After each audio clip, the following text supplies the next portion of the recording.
Welcome, all aspirants of DSSC 2026. Friends, our team is fully committed not just to provide you with the best study material, but also to keep you updated with current affairs, the most crucial part of your journey. Your current affairs preparation officially begins from September and continues all the way till 15th July 2026. This is the period you must stay sharp and aware of all important national and international developments. Now, let me remind you, just reading multiple magazines won't be enough, because in the exam, you won't get direct questions copied from them. Instead, the questions are designed to test your analytical ability, how you connect the dots and apply what you've read. That's where we come in. In this session, we'll cover 7 important topics from September, presented in a way that makes them simple, clear, and easy to retain. We've also added mnemonics and smart tricks so that the information stays at your fingertips during the exam. Remember, in the exam, most candidates write what they know. But the real game is to write what has been asked. That's what will set you apart. For those who want the PDF material, you can call on the number flashing on your screen and also join our WhatsApp channel for continuous updates. Friends, this is the start of your journey. Think of it like boarding a train. Most of your fellow aspirants have already boarded, booked their PDFs, and are moving ahead. Don't stay behind. Get on board, stay focused, and let's ride this journey together towards success. So without wasting any more time, let's dive into today's discussion, the 7 key current affairs topics of September. Stay tuned till the end. You won't want to miss this.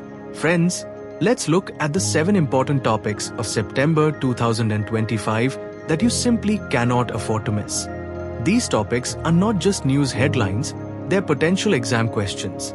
Stay with me till the end, because each of these carries weight in your preparation.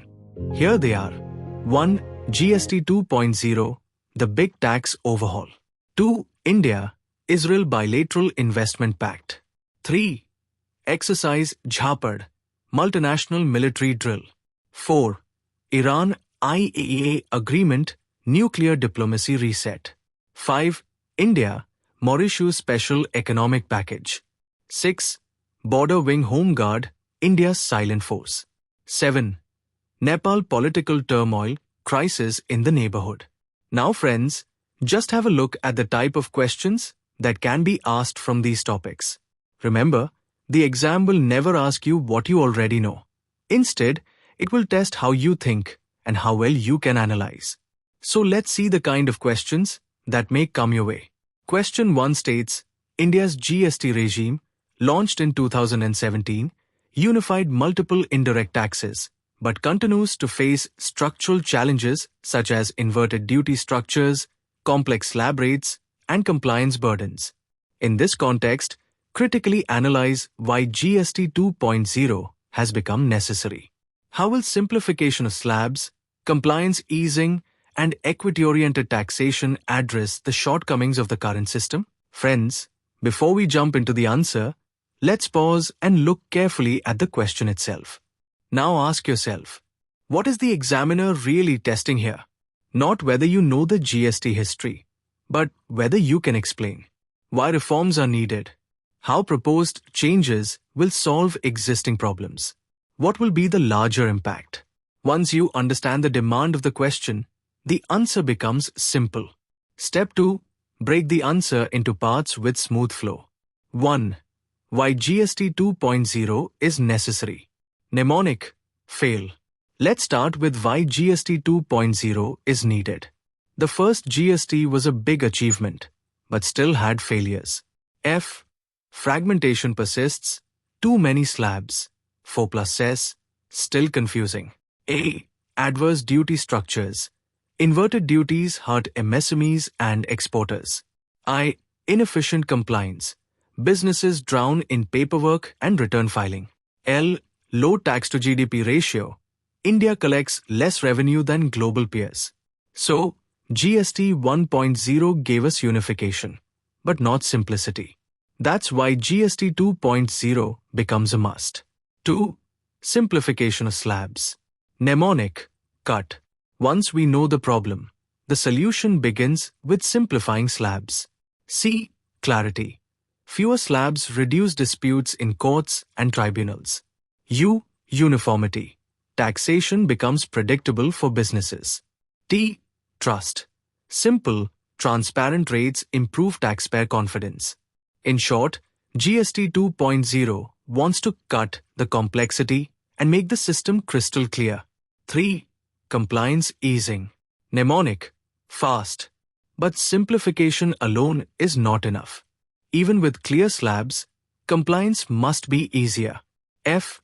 Formalization. Small firms join GST smoothly. A.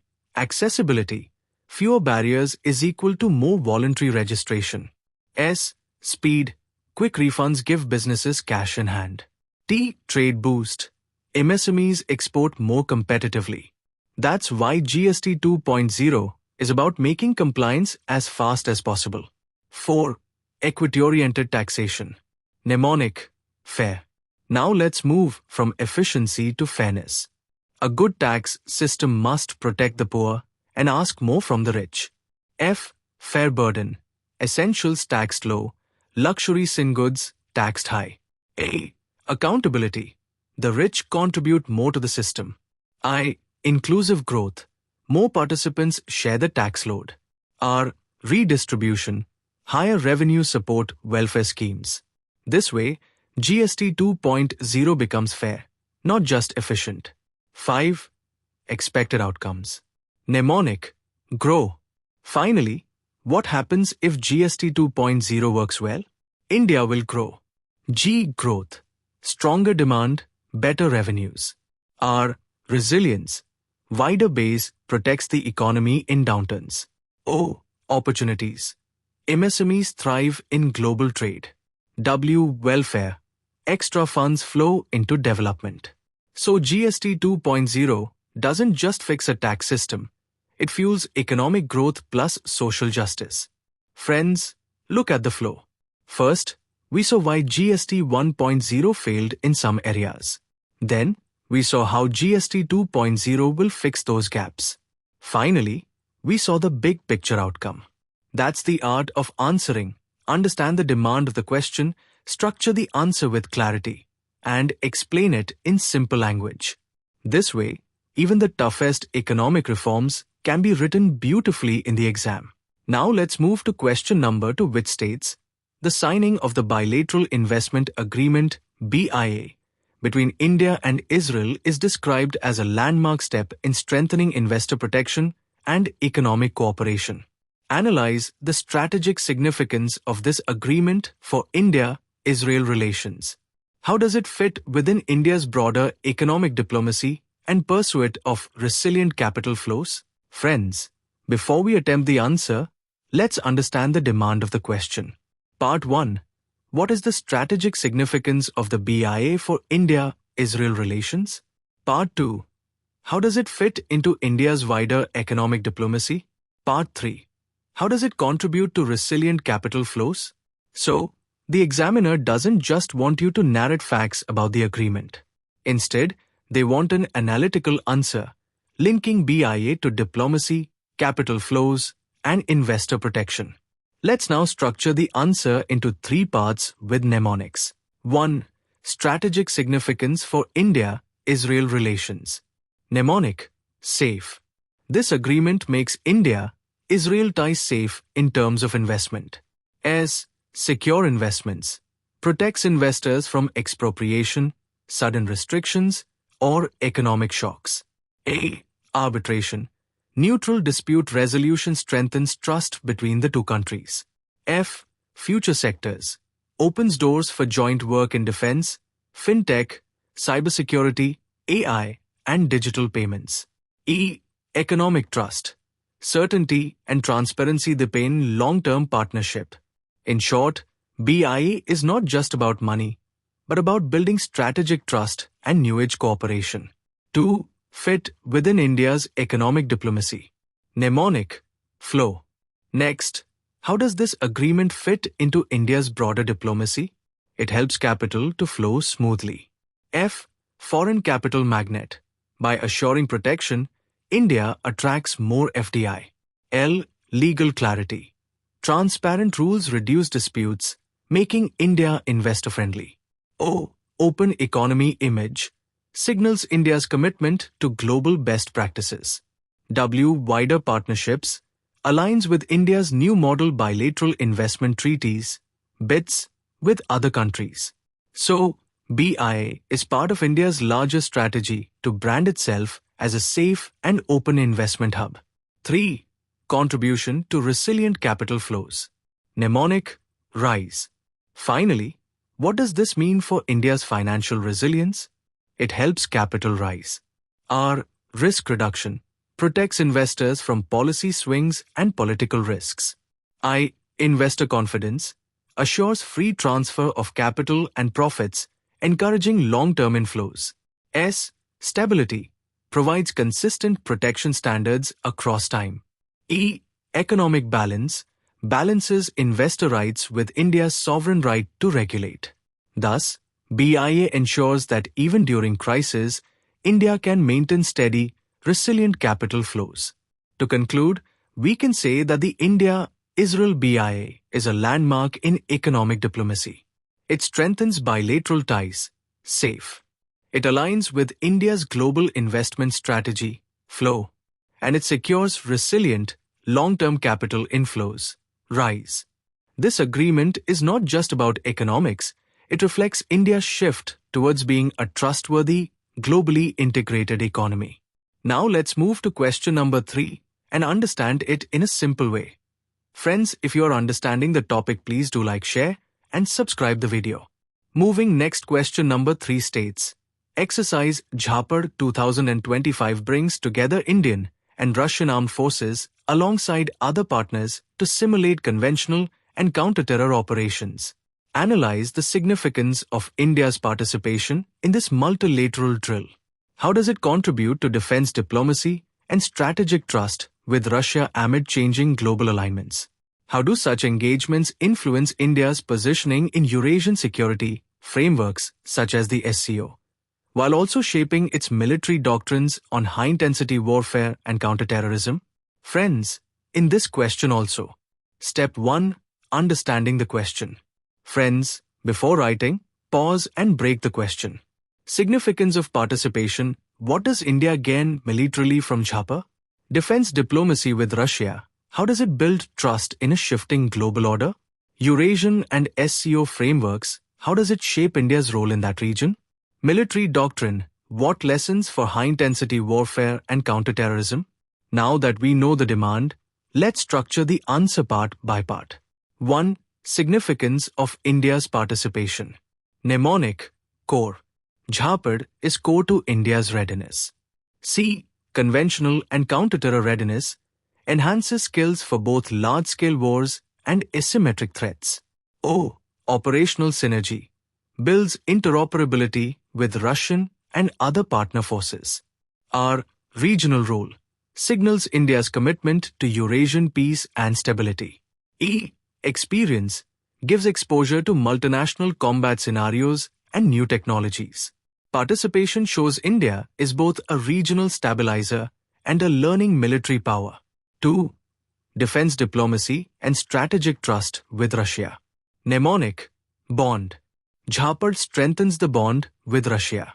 B. Bilateral strength reinforces India-Russia's historic defense partnership. O. Optics of trust. Joint drills show confidence despite India's growing ties with the US and Quad. N. Naval, air, land integration. Tri-service participation highlights depth of military ties. D. Dialogue through drills. Military exercises act as a channel of diplomacy beyond politics. ZAPAD reassures Russia that India values its partnership, even in a multipolar world. 3. Influence on Eurasian security and SCO positioning. Mnemonic, map. ZAPAD helps India map its role in Eurasia. M. Multilateral presence builds credibility within SCO and other Eurasian security forums. A. Anti-terror stance strengthens India's narrative as a responsible counter-terror partner. P. Power balance balances China, Pakistan influence in the region by deepening ties with Russia and Central Asia. Thus, ZAPAD becomes a diplomatic tool for India's positioning in Eurasia. 4. Impact on India's military doctrine. Mnemonic, war. ZAPAD offers lessons for India's future war doctrine. W. Warfare lessons. Training in large-scale, high-intensity battles informs doctrinal updates. A. Adaptive tactics. Joint operations prepare India for coalition-based missions. R. Response readiness. Strengthens counter-terror and special OPS capability. ZAPAD helps India adapt its doctrine for both future wars and ongoing asymmetric threats. In short, Exercise ZAPAD 2025 is more than a drill. It is a strategic convergence point. Militarily, it sharpens India's core capabilities. Diplomatically, it strengthens the bond with Russia. Regionally, it maps India's role in SCO and Eurasian security. Doctrinally, it refines India's war readiness. This combination makes ZAPAD an important step in India's pursuit of being both a regional stabilizer and a global strategic player. Now let's move to question number 4, which states, Question 4. The recent Iran IAEA agreement allows inspectors to resume monitoring Iranian nuclear sites, including those damaged in recent strikes. Critically analyze how this deal impacts global nuclear governance and prevents further escalation in West Asia. Examine the implications of the Iran IAEA monitoring agreement for India and the broader global south. How can India leverage such diplomatic openings to balance energy security, strategic partnerships, and its role in nuclear non-proliferation regimes? Now, at first let's look at the demand first. What's the examiner really asking? Global nuclear governance and escalation control. What changes with the Iran IAEA monitoring deal? India and the global south. What does it mean for them? India's leverage. How can India balance energy security, partnerships, and non-proliferation? Now, let us answer it step by step. 1. Impact on global nuclear governance. Mnemonic, safe. S. Safeguards revived. Inspectors, enter the field, restoring on-ground verification under the NPT umbrella, vital after months of limited access. A. Avoid sanctions, for now monitoring buys time and diplomatic space amid European snapback moves at the UN, reducing immediate spiral risks. F. Faith in IAEA. A negotiated return of inspectors recenters the IAEA as the neutral referee, not great power politics. E. Escalation checked. Verification lowers miscalculation risk after summertime strikes on facilities. Note, access pacifics to damaged sites are still being operationalized. Why this matters? Governance works when facts are verified. The deal shifts arguments from accusations inspectable data, which cools tempers. 2. Preventing escalation in West Asia. Mnemonic, calm. C. Conflict control. Inspections reduce suspicion of a covert dash, dampening strike incentives. A. Assurance given. Continued cooperation signals Iran isn't breaking from the NPT architecture. L. Limits on tensions. More verification is equal to fewer surprises in the Israel-Iran-US triangle. M. Mediation role. Egypt's facilitation, Cairo signing, shows regional diplomacy can still unlock monitoring. Part 3. Let us look at implications for India. Mnemonic, oil. Oil security. Calmer Gulf is equal to steadier crude prices and freight risks critical for India's import bill. I. Iran ties. Monitoring opens room to rework practical cooperation, energy, payments, connectivity. Note, separate headlines exist. Example, US revoking Chabhar's sanctions exemption effective 29 September 2025 complicates execution. L. Leverage role. India benefits from being seen as a balanced actor that supports verification and restraint. Moving on to next part of the question, which asks about implications for the global south. Mnemonic, voice. We, voice for equity. shows developing countries can push for diplomacy over force. O. Opportunity. Stability curbs commodity shocks. Budgets in import-dependent nations breathe easier. I. Institutional trust. A neutral IAEA reduces the sense of rules for some, exceptions for others. C. Collective interest. Fewer disruptions to food, oil shipping that hit poorer economies hardest. E. Example. Sets a usable playbook. Verification first, sanctions last. 5. How India can leverage the opening. Mnemonic. Balance. B. Balance partners. Keep credible channels with Iran, US, Israel, Gulf. Signal that India backs verification and de-escalation. A. Access energy. Use relative calm to lock long-term crude LNG contracts and diversify payment insurance mechanisms. L. Linkages. Push Chabhar, Insta-C where feasible. Hedge for sanction risk via phased, compliant models. A. Active role. Publicly align with IANPT objectives. Spotlight India's track record in responsible nuclear stewardship. N. Nuclear diplomacy. Engage in Vienna tracks. Offer technical capacity building for safeguards in the global south. C. Credible mediator. Quiet shuttle diplomacy plus crisis hotlines to lower risks of misread signals. E. Economic security. The end goal. Stable energy and trade flows that protect growth and inflation at home. Now let's look at question number 5, which states the $680 million Special Economic Package announced during Mauritius PM Ramgoolam's visit underscores India's growing role in the Western Indian Ocean. Examine the strategic significance of India, Mauritius maritime and defense cooperation in the context of SAGAR, Blue Economy initiatives, and countering Chinese influence in the region. What measures should India adopt to ensure timely execution of projects, build climate-resilient infrastructure, and strengthen long-term strategic convergence with Mauritius? Now, friends, let us answer it in similar way as we have done it for previous questions. Read the demand first. Context. During PM Naveen Ramgoolam's India visit, September 9th to 16th, 2025, India announced a $680 million Special Economic Package with moves spanning infrastructure, health, and maritime security, a clear signal in the Western Indian Ocean theater. What to answer? Strategic significance of India, Mauritius maritime and defense cooperation, SAGAR, Blue Economy, counter China. Measures India should adopt. Timely execution, climate-resilient infrastructure, long-term convergence. Now let us answer each part one by one. 1. Strategic significance of India, Mauritius maritime and defense cooperation. Mnemonic. C.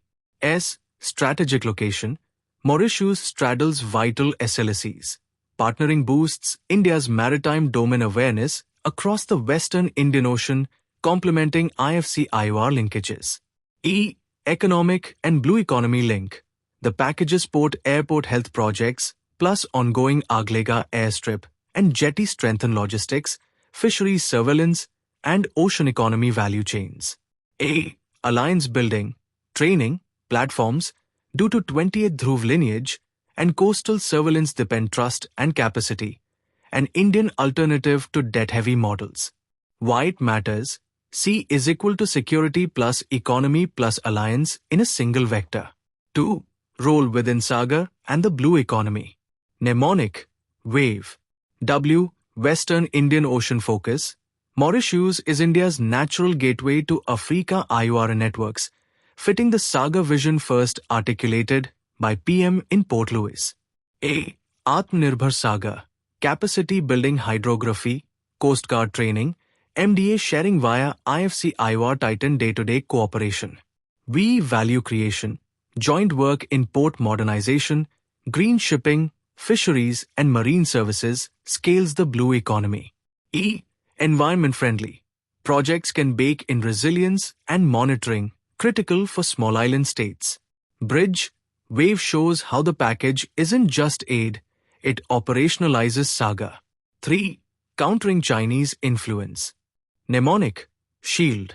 S. Strategic partner. Close defense maritime ties keep Mauritius aligned with India amid expanding Chinese IOR projects. H. Hub defense. Aglega enhances surveillance reach, an Indian-backed hub model that contrasts with dead-for-port precedents elsewhere. I. Investment balance. Grants plus low CAs plus digital public goods. UPI Rupai already launched in 2024 offer non-debt, high-trust options. ELD. Exclusive partnerships linked to Africa diaspora diplomacy. Deeper people-to-people and Africa outreach lock in long-term alignment. Net effect. Shield is equal to geopolitical assurance without caution. 4. Measures India should adopt. Execution, climate resilience, convergence. Mnemonic. Act. A. Accelerate projects. A PMO-level dashboard. Single window clearances in both capitals. EPC plus PPP mixes. Outcome-dated moves. Quarterly joint reviews to avoid slippage. C. Climate resilience. Cyclone-rated ports airfields. Mangrove restoration.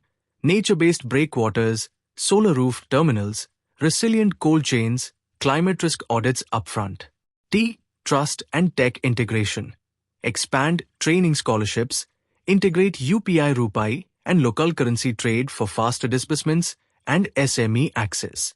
5. Long-term strategic convergence. Mnemonic. Anchor. A. Atmanirbhar SAGAR. Co-develop maritime security. EZ patrols. SAR.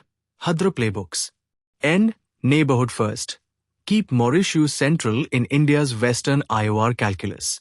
C. Connectivity. Finish port-airport upgrades.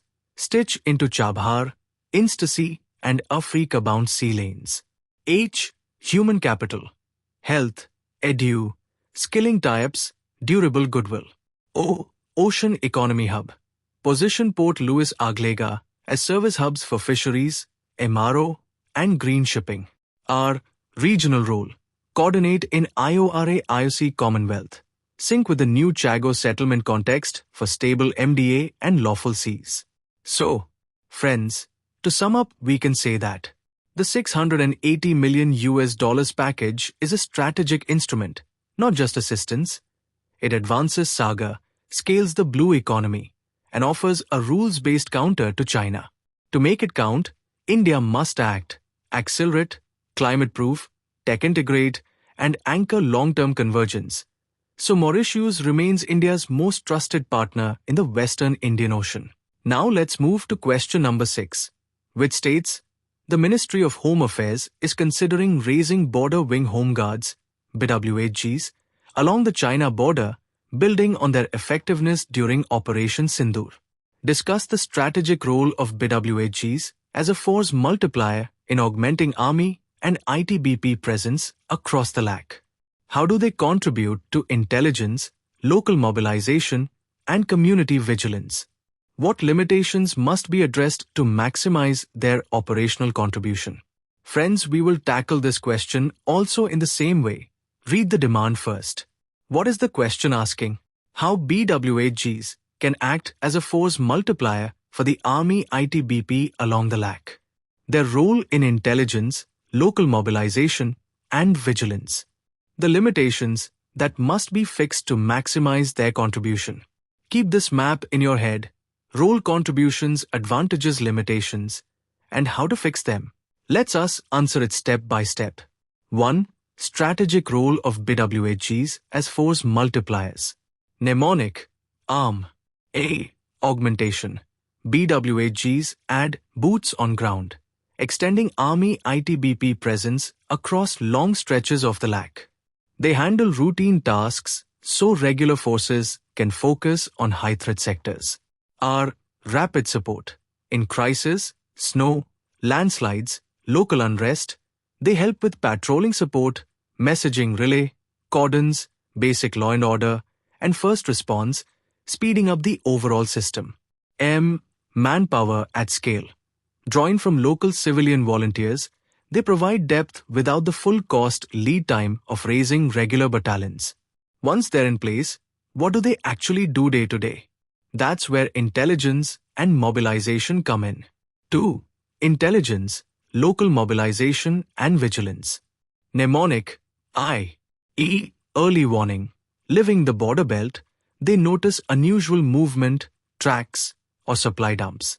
Their tips cue formal patrols and surveillance assets. Y. Youth mobilization.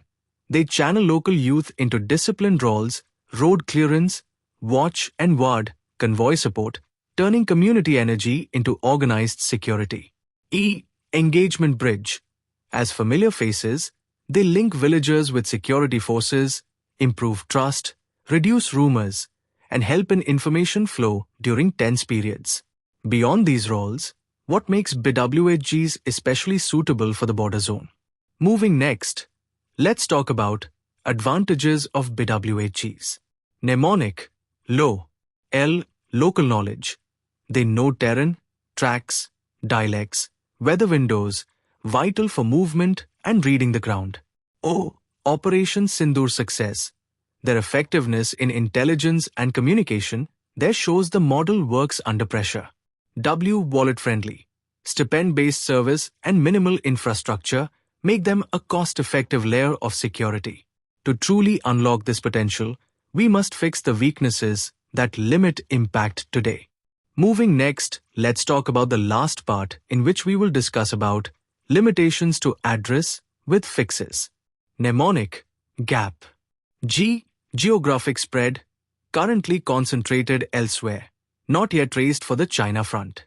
Fix, phased rollout along priority lag sectors, create BWHG companies aligned to Army ITBP formations with clear areas of responsibility, AORs.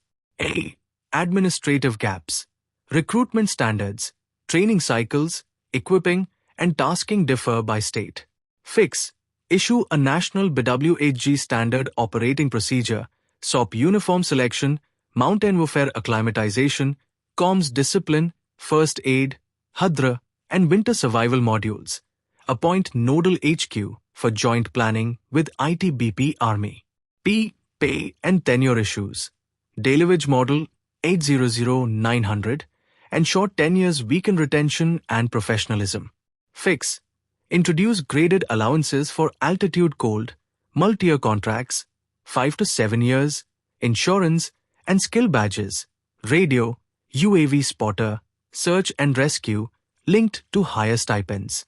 With gaps closed, BWHGs move from ad hoc helpers to a reliable, integrated layer. Hope you people have understood this part. Friends, if you are understanding it, please do like, share, and subscribe. Now, let's move to the last question. Question number 7, which states, Nepal's recent political turmoil has once again tested India's Neighbourhood First policy. Critically evaluate India's dilemma of balancing non-interference with proactive engagement in Nepal. How can India safeguard its security and economic interests without reinforcing perceptions of Big Brother behavior? Assess how people-to-people diplomacy, federal-level engagement, and youth-centric initiatives can rebuild trust. To what extent can such measures insulate India-Nepal relations from political turbulence? Let us answer it step by step. First, read what the examiner wants. It asks, how does India balance non-interference with proactive engagement in Nepal? Next, it asks about how to protect security and economic interests without the Big Brother tag. Last part, it asks about, can people-to-people, federal level, and youth-centric outreach rebuild trust and insulate ties from political churn? Now, let's answer the first part of the question. 1. India's dilemma, non-interference versus proactive engagement. Mnemonic, balance. Why is this hard? Because geography, economics, and politics all pull in opposite directions. B. Border sensitivity. An open, porous border makes instability next door a direct security concern. A. Anti-India wounds. Past crises left perceptions of arm twisting. Optics matter. L. Leverage versus limits. Overengage, Big Brother. Underengage space ceded to rivals. A. All-round stakes. Trade, energy, labor mobility mean India can't be hands-off. N. Neighbors politics. Rapid government churn disrupts continuity. C. China factor. Alternative finance infrastructure tightens competition. E. Economic spillovers. Disruptions hit corridors, border markets, and livelihoods. So India needs firm guardrails that protect interests, minus the heavy-handed look. 2. Safeguarding interests without Big Brother optics. Mnemonic. Trust. Protect core interests, but do it by rules, not pressure. T. Trade and transit predictability. Keep essential supply steady. Depoliticize flows. R. Rules, not personalities. Back institutions and long-term frameworks, not factions. U. Unobtrusive security. Quiet border tech, joint patrol protocols, and community buying. S. Shared prosperity. Fast-track projects that visibly help ordinary Nepalese. Power, roads, jobs. T. Third country balance. Triangular power trade, example, with Bangladesh, widens benefits and softens zero-sum narratives. With trust in place, India can invest in the human bridge that outlasts cabinets. 3. People-to-people, federal engagement and youth initiatives. Mnemonic. Heart. Win hearts, institutions will follow. H. Heritage links. Shared civilizational ties and regimental connect create goodwill. E. Education and exchanges. More scholarships, internships, and cultural circuits. Tourism is equal to jobs. A. O-levels outreach. Engage provinces, municipalities, and community leaders, not just Kathmandu. R. Real jobs and projects. Deliver border infrastructure, ICPs, rail and power projects on time. T. Trust with Gen Z. Youth skilling, startup grants, sports and tech hackathons to counter flat anti-India narratives. When people feel the gains, politics loses the incentive to polarize. 4. Insulating ties from political turbulence. Mnemonic. Shield. Make the relationship shockproof. S. Supply stability. Stable cross-border goods and energy calm tempers during crisis. H. Hydropower depth. Bankable. Multi-decade projects lock in mutual stakes. I. Institutional anchors. Use MOUs, SOPs, and Track 1.5 Track 2 to keep dialogue going through reshuffles. E. Economic interdependence. More legitimate trade investment makes rupture costlier. L. Low-key diplomacy. Be present, not performative. Avoid public alignment with any faction. D. Doctrines to drift. Visible. Citizen-level benefits reduce the pull of external alternatives. So friends, we can say that in Nepal, India must be present without being imposing, principled without being preachy, and people first so that politics can't pull the plug. Friends, that brings us to the end of September Current Affairs. If you've reached here, you're already ahead. Now do the smart thing, rewatch, pause, take notes, and lock the mnemonics in. Remember the golden rule. In the exam, write what's being asked, not just what you know. That's the edge. We've also prepared a question-answer set modeled on DSSC patterns, tight, analytical, and scoring. Want your copy? Call the number flashing on your screen and book it now. Before you go, rewatch tricky parts. Rehearse answers out loud. Revise daily. Short bursts win long battles. Your journey has started, and every minute you invest today compounds on exam day. Stay focused, stay consistent, and keep showing up. I'm rooting for you. See you in the next session. Jai Hind.